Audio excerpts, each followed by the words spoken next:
Bismillahirrahmanirrahim. Assalamualaikum warahmatullahi wabarakatuh. Nama saya Asnur Aisyah binti Musman, bernombor kad matrik A174851. Hari ini saya akan membentangkan tajuk pembentangan saya iaitu pelaksanaan dakwah dalam sukan memanah. Okey, seterusnya saya akan masuk kepada latar belakang kajian. Rasulullah SAW sentiasa mengingatkan umatnya untuk menjaga kesihatan, kuat serta terhindar daripada sebarang penyakit yang boleh memudaratkan. Ini penting kerana kekuatan tenaga dan fizikal akan dapat melahirkan rasa gerun dalam kalangan musuh Islam yang sentiasa mengambil kesempatan untuk melakukan ancaman serta provokasi terhadap Islam. Hal ini ada dijelaskan di dalam sebuah hadis Rasulullah SAW yang berbunyi, Al-mu'minun qawiyyun khairun wa ahabbu ilallahi minal mu'minid da'if, yang bermaksud orang mukmin yang kuat lebih baik dan lebih dikasihi Allah SWT daripada orang mukmin yang lemah. Banyak hadis yang menyebut mengenai acara sukan yang sangat popular pada zaman Rasulullah SAW seperti berenang, memanah dan juga menunggang kuda. Berdasarkan dalil yang telah dinyatakan, jelas bahawa kegiatan sukan dan aktiviti memanah telah diberi penekanan di dalam Islam agar umat Islam sentiasa cergas, sihat dan kuat. Situasi ini membolehkan umat Islam menjadi umat dakwah yang mengajak manusia ke arah kesejahteraan di dunia dan di akhirat. Seterusnya, saya akan berpindah kepada pernyataan masalah.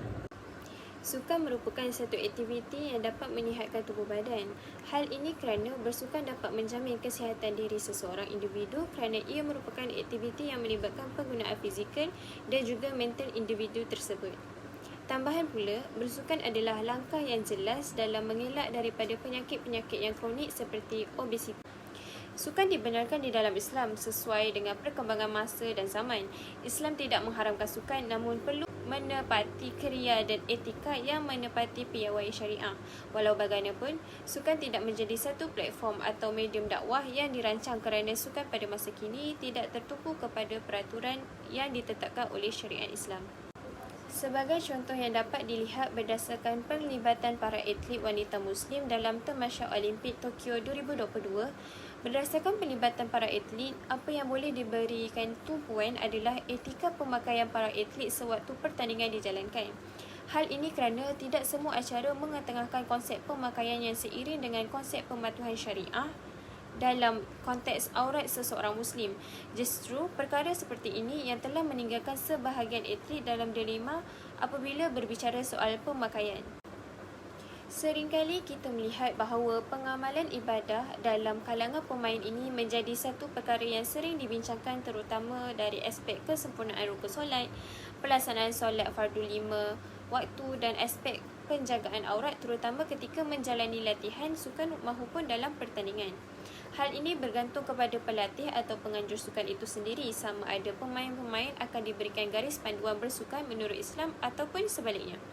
Oleh itu, bagi menjawab permasalahan tersebut, kajian ini cuba melihat bagaimana sukan memanah boleh berperanan sebagai medium dakwah yang berkesan dalam kalangan masyarakat. Seterusnya, kita masuk pula kepada persoalan kajian. Persoalan kajian pertama adalah apakah kepentingan sukan dalam dakwah? Kedua, bagaimanakah sukan memanah boleh menjadi medium kepada dakwah? Ketiga, apakah elemen-elemen dakwah yang boleh diterapkan dalam sukan memanah? Okey, seterusnya kita masuk kepada metodologi kajian. Dalam metodologi kajian ini, saya akan menghuraikan tentang beberapa aspek yang berkaitan dengan kaedah dan prosedur kajian. Tujuan kajian adalah untuk mengkaji kepentingan sukan menurut perspektif Islam dan menganalisis sejauh mana sukan memanah dapat menjadi medium dakwah di pusat memanah Al-Latif Asy'ari Parit Raja. Okey, pertama, reka bentuk kajian. Dalam kajian ini, saya telah memilih untuk menggunakan kaedah kualitatif dengan reka bentuk kajian. Bagi kaedah pemilihan sampel kajian pula, saya telah memilih pemilik dan juga juru latih memanah di Pusat Memanah Al-Latif Asy'ari Parit Raja sebagai sampel untuk mendapatkan data-data. Selain itu juga, saya memilih 2 orang pensyarah dari program dakwah dan kepimpinan Fakulti Pengajian Islam Universiti Kebangsaan Malaysia untuk mendapatkan data mengenai kepentingan sukan memanah dalam dakwah. Seterusnya, bagi kaedah pengumpulan data, saya memilih untuk menggunakan metod pengumpulan data melalui analisis dokumen dan temu bual. Bagi analisis dokumen, kebanyakannya sumber-sumber ini saya dapatkan daripada Perpustakaan Tun Sri Lanang (PTSL), Universiti Kebangsaan Malaysia dan laman Sesawang. Bagi temu bual pula, set soalan temu bual terbagi kepada 3 bahagian iaitu bahagian A, B dan bahagian C.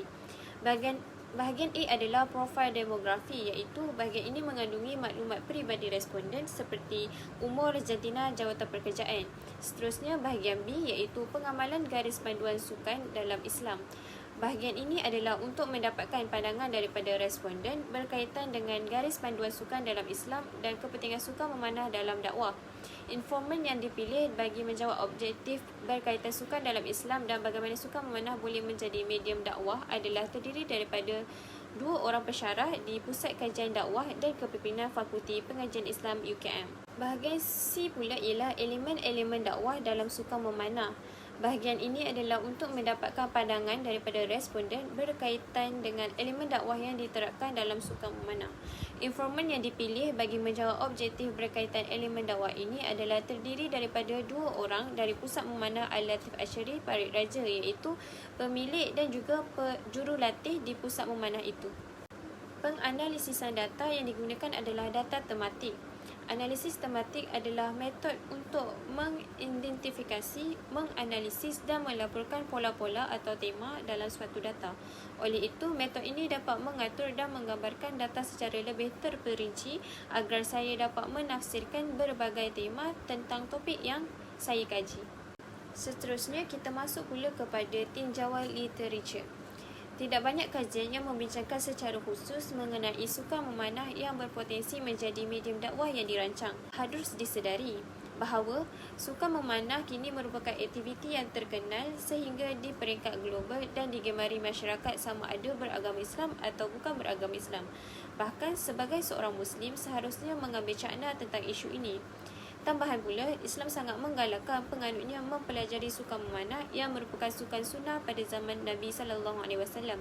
Justru itu, kajian ini amat penting untuk saya laksanakan agar saya dapat mengenal pasti elemen dakwah yang diterapkan dalam sukan memanah agar ia tidak semata-mata aktiviti sukan tetapi disulami dengan nilai-nilai agama dan akhlak yang mulia. Akhir sekali, kita masuk kepada jangkaan kajian.